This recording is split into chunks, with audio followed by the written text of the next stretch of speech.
स्वागत है आप सभी का आपके अपने YouTube चैनल कॉमर्शियल गुरुजी में, जहां मिलता है क्वालिटी एजुकेशन। तो हम लोग मैक्रो इकोनॉमिक्स का second chapter basic concept macro economics को हम लोग कवर कर रहे हैं। और आज इस लेक्चर में हम लोग पढ़ने वाले net factor income from abroad. आपको जानकारी बता दूं कि net factor income from abroad आपको नेशनल इनकम को कैलकुलेट करने में बहुत ही जो है कि इंपॉर्टेंट होता है। और आपको इसके भी कुछ फॉर्मूलेस को जो है कि अच्छे से समझने होंगे कि किस तरीके से आप डोमेस्टिक से जो है कि नेशनल इनकम पे जाएंगे और नेशनल इनकम से डोमेस्टिक इनकम पर आएंगे। ये सब सारा लेखा जोखा जो है कि आपको इस लेक्चर में बताया जाएगा। चलिए फटाफट हम लोग शुरू करते हैं लेक्चर को। It refers to difference between the factor income receive from the rest of the world and factor income paid to the rest of the world. यानी कि जो फैक्टर इनकम है, आपको पता है कि नेशनल इनकम में हम लोग फैक्टर इनकम को इंक्लूड करते हैं, ट्रांसफर इनकम इंक्लूड नहीं करते हैं। तो जो रेस्ट ऑफ द वर्ल्ड यानी कि जो रेजिडेंट भारत के बाहर रहते हैं एक साल से कम, तो वो नॉर्मल रेजिडेंट इंडिया के होंगे। तो वहां से जो भी वो पैसा कमाएंगे वो पैसा भारत में आ जाएगा, वो पैसा रेस्ट ऑफ द वर्ल्ड होगा, from rest of the world. ठीक है। और उसके साथ साथ आपको अच्छे से पता है कि जो आपका डोमेस्टिक इनकम है उसमें आपके नॉन रेजिडेंट जो कि अदर कंट्री के रेजिडेंट होंगे और यहाँ पर इंडिया में जो है कि एक साल से कम जो है कि स्टे करेंगे, तो उनका इनकम जो है कि डोमेस्टिक इनकम रहता है, उसको आपको माइनस करना होता है। तो वही इनकम जो है कि factor income pay to the rest of the world, यानी वो इनकम जो है कि यहाँ से जाता है। ठीक है। तो जिस तरीके से भारतीयों का इनकम भारतीय से नॉर्मल रेजिडेंट का इनकम जो आउट ऑफ इंडिया है, वहाँ का इनकम जो है कि यहाँ आता है, और जो नॉन रेजिडेंट है, ठीक है, उनका इनकम यहाँ से जो है कि बाहर को जाता है। तो यही जो है कि from rest of the world to rest of the world, इसी के डिफरेंस को हम क्या बोलते हैं, NFIA, net factor income from abroad. ठीक है। Factor income from abroad is the income earned by the normal resident of a country from the rest of the world, जो मैंने आपको बताया, in the form of wages, salary, rent, interest, dividend and return earning. ठीक है। Interest dividend मतलब जो share पे आपने पैसा कमाया है वो डिविडेंड हो गया आपका, और जो रिटर्न अर्निंग है जो आपने रिजर्व किया। ठीक है। रिजर्व को हम रिटर्न अर्निंग बोलते हैं, ऐसा अर्निंग जो हमने अपने पास बचा के रखा हुआ है। Factor income to abroad is factor income paid to the normal resident of other country. तो जब अदर कंट्री नॉर्मल रेजिडेंट होगा तो जायज बात है कि वो इस कंट्री क्या हो जाएगा, नॉन रेजिडेंट हो जाएगा, for their services with in the economic territory. ठीक है। तो यहाँ से जो पैसा कमाएंगे नॉन रेजिडेंट, उनका पैसा आपको यहाँ से बाहर रेस्ट ऑफ द वर्ल्ड को भेजना होगा, तो चीजें जो है माइनस हो जाएंगी। ठीक है। Significance of NFIA. NFIA is the significant to different between the domestic income and national income. In the practical estimates, domestic income estimate first. ठीक है। तो जाहिर बात इससे पहले GDP आपका कैलकुलेट होता है, उसके बाद आपका NDP कैलकुलेट होता है, सॉरी NNP कैलकुलेट होता है। Then national income is derived from the domestic income in the following manners. ठीक है। क्या मैनर्स आइए उसको हम लोग आगे जो है कि पढ़ लेते हैं। ठीक है। नेशनल इनकम इक्वल टू क्या हो जाएगा, डोमेस्टिक इनकम, जो भी आपका डोमेस्टिक इनकम है उसमें हम factor income from rest of the world को क्या करेंगे, उसको हम प्लस कर लेंगे। ठीक है। और उसी में से जो factor income to the rest of the world क्या कर देंगे, माइनस कर देंगे। ठीक है। तो जो आपका इनकम बचेगा यहाँ से वो क्या बचेगा, वो नेशनल इनकम बन जाएगा। ठीक है। या the difference of the factor income from the abroad and factor income to abroad is termed as net factor income from abroad. ठीक है। और properly known properly observates as NFIA, show national income equal domestic income plus NFIA। ठीक है। तो national income में क्या करते हैं, NFIA प्लस करते हैं। अब यहाँ पर जो है कि आप एक डायग्राम देख रहे हैं जिसमें नेशनल इनकम से कहाँ पे ले गए हैं, डोमेस्टिक इनकम पर, डोमेस्टिक इनकम कहाँ पे आया, नेशनल इनकम पे। तो डोमेस्टिक इनकम से नेशनल इनकम तरफ चलते हैं तो जो NFIA होता है वो क्या होता है, प्लस होता है, और नेशनल इनकम टू डोमेस्टिक चलेंगे तो NFIA क्या होता है, माइनस होता है। लेकिन ये हर जगह पे सही नहीं बैठेगा, क्योंकि आपको वहाँ पर दो चीजें, जैसे मैंने पिछले क्लास में आपको इंडायरेक्ट टैक्स सब्सिडी बताया था, सब्सिडी अगर ज्यादा है तो जो NIT है वो तुरंत पॉजिटिव हो जाएगा, और अगर इंडायरेक्ट टैक्स ज्यादा है तो जो है वो निगेटिव हो जाएगा। ठीक है। अब वो आपको सिचुएशन हिसाब से प्लस माइनस करना, वो मैंने आपको उस वीडियो में बताया था, तो यहाँ पर भी आपको वही चीज यहाँ पर देखना पड़ेगा। ठीक है। अब यहाँ पर एक क्वेश्चन बनता है कि NFI can be zero, negative, positive, negative, zero, हाँ तीनों हो सकता है। NFIA पॉजिटिव, NFIA पॉजिटिव कब होगा, जब आपके पास पैसा ज्यादा आएगा और आपके यहाँ पैसा कम जाएगा।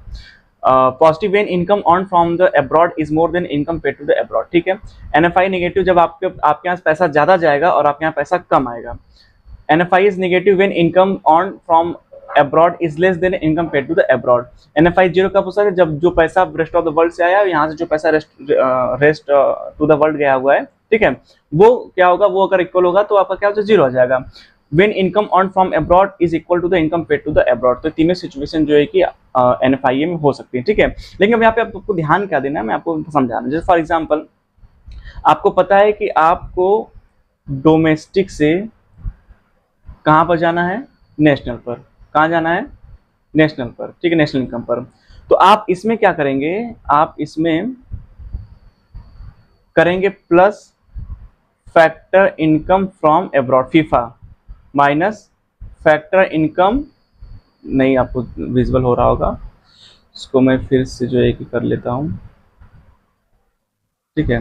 मतलब फैक्टर इनकम फ्रॉम अब्रॉड हम प्लस करेंगे, फैक्टर इनकम टू अब्रॉड क्या करेंगे, माइनस करेंगे, तो यहाँ प्लस हो जाएगा, शॉर्ट में लिख रहा हूँ FIFA FIF factor income from abroad minus factor income to abroad, ठीक है, फीफा एंड फीटा, इस तरीके से। क्लियर। अब अगर नेशनल इनकम से आप वापस आएंगे डोमेस्टिक से, ठीक है, तो आपको यहाँ पर प्लस करना होगा फैक्टर इनकम टू अब्रॉड और माइनस करना होगा फैक्टर इनकम फ्रॉम अब्रॉड, ठीक है। ये चीजें हमेशा एकदम क्लियर रहेंगी, ठीक है। लेकिन अगर आप NFIA को लेके चलते हैं, किसको, NFIA को ले चलते हैं, ठीक है, तो डोमेस्टिक से नेशनल जाएंगे तो आपको प्लस करना पड़ेगा, और वही चीज जब आप नेशनल से डोमेस्टिक पे आएंगे तो आपको NFIA क्या करना होगा, माइनस। लेकिन ये सिंबल चेंज हो सकता है। जैसे मान लीजिए अगर प्लस हम चलते हैं तो इसका मतलब ये है कि जब डोमेस्टिक से नेशनल जाते हैं तो हमारा जो फैक्टर इनकम फ्रॉम अब्रॉड है वो एक्चुअली ज़्यादा होता है और फैक्टर इनकम टू अब्रॉड वो कम होता है, तो इसलिए ये हमेशा पॉजिटिव है। लेकिन फॉर एग्जाम्पल मान लीजिए कि आपके पास फीटा जो है वो 1000 है, वो कितना 1000, और सॉरी फीफा कितना है, फैक्टर इनकम फ्रॉम अब्रॉड 1000 है, और फैक्टर इनकम टू अब्रॉड कितना है 2000, ठीक है। तो अगर ये अलग अलग आप लेके चलेंगे तो आपका आंसर हमेशा जो है कि परफेक्ट आएगा, उसमें कभी कहीं कोई गलती नहीं होगी। लेकिन अगर आप NFIA को लेके चलेंगे तो आपको अच्छे से पता है कि देखिए डोमेस्टिक से जा रहा है नेशनल पे तो प्लस कर रहा है, लेकिन यहाँ पर जो है कि फीफा 1000 है और फीटा 2000 है, तो NFI जो प्लस करते हैं वो तुरंत क्या हो जाएगा, माइनस हो जाएगा। यहाँ पर इस चीज को ध्यान देना होगा। और यही चीज अगर आप नेशनल से डोमेस्टिक चलते हैं तो आपको पता चल रहा है कि NFIA को हम क्या करते हैं, माइनस करते हैं, ठीक है। और यहाँ पर अगर इंडिविजुअली चलते हैं factor income to abroad, factor income from abroad, तब तो आपका जो सिंबल है जो मैंने बताया एकदम परफेक्ट है। लेकिन आप ये देखिए कि जब आप नेशनल से डोमेस्टिक जाते हैं तो आपका net factor income from abroad minus होता है, ठीक है। लेकिन यहीं पर आप सोच लीजिए कि आपका जो है कि फीटा ज्यादा है, फीफा क्या है, कम है, तो फीटा मान लीजिए आपका हो गया 2000, ठीक है, और फीफा क्या होगा 1000। तो जब आप यहाँ आपको यहाँ माइनस करने का जो सिंबल हो तुरंत फिर ऑटोमेटिक क्या हो जाएगा, वो चेंज हो जाएगा, वो क्या हो जाएगा, वो प्लस हो जाएगा। तो आपको NFI में ज्यादा ध्यान देना है। अगर आप इंडिविजुअली फीफा और फीटा लेके चलेंगे तो आपको ध्यान नहीं देना, आपको बस यही समझना है कि डोमेस्टिक से नेशनल जाएंगे तो फीफा प्लस फीटा माइनस, और नेशनल डोमेस्टिक आएंगे तो फीटा प्लस हो जाएगा और फीफा क्या हो जाएगा, माइनस हो जाएगा। इस तरीके से आपको ये चीज करनी है। उम्मीद है आपको ये समझ में आ गया, यही सबसे मेन इंपॉर्टेंट काम है आपका, ठीक है। यहाँ देख लीजिए थोड़ा सा components of NFIA, net compensation to employees, तो एम्प्लॉइज जो है सैलरी वेजेस वगैरह दिया जाता है, ठीक है, वही उनका कंपनसेशन हो जाता है। Net income from property internship, तो इसमें जो है कि आपका जो है कि लैंड, ठीक है, बिल्डिंग उसका रेंट, ठीक है, कैपिटल पे इंटरेस्ट, और आपने जो डिविडेंड जो है कि अर्न किया है वो, ठीक है, प्रॉपर्टी और इंटरप्रेन्योरशिप से हो गया, और नेट रिटर्न अर्निंग आपने जो कुछ पैसा बचाया हुआ है, ठीक है। तो ये तीनों चीजें जो है कि NFIA पे क्या होता है, ये कंपोनेंट्स होते हैं, ठीक है। इसमें से जो पैसा आपका जाएगा वो फैक्टर इनकम टू अब्रॉड होगा, जो पैसा आपका है वो फैक्टर इनकम फ्रॉम अब्रॉड हो जाएगा, ठीक है। ये तीन चीजें मेनली जो है कि जुड़ी होती हैं इसमें NFIA, ठीक है, क्लियर। अब यहाँ पे देखिए नोट दिया हुआ है, it must be noted that NFIF zero in closed economy, ठीक है।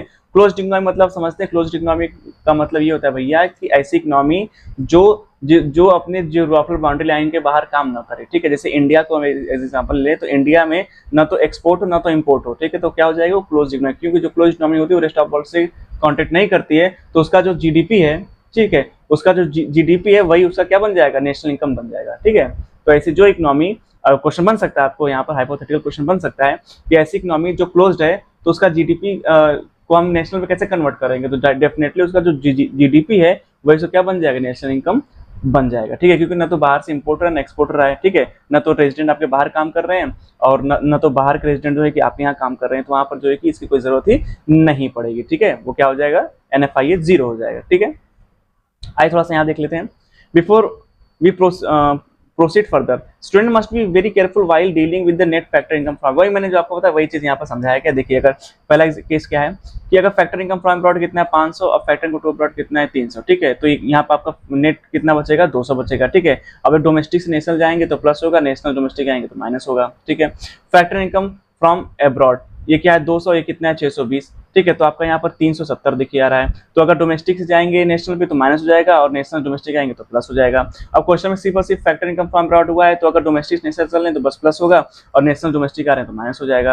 अब आपका यहाँ दिया फैक्टर इनकम टू ब्रॉड कितना दिया है, सिर्फ और सिर्फ 2 दिया है। तो डोमेस्टिक से हम कहाँ चलेंगे, डोमेस्टिक से अगर जाएंगे नेशनल पे तो माइनस हो जाएगा, और नेशनल डोमेस्टिक आएंगे तो प्लस हो जाएगा। बस यही चीज आपको ध्यान है, जो मैंने आपको पहले बताया वही चीज आपको बस ध्यान रखना है। इंडिविजुअली लेके चलना है तो आपका मामला जो है सेट रहेगा। बाकी NFI आपको लेके चलेंगे तो आपको ध्यान देना पड़ेगा क्या ज्यादा है और क्या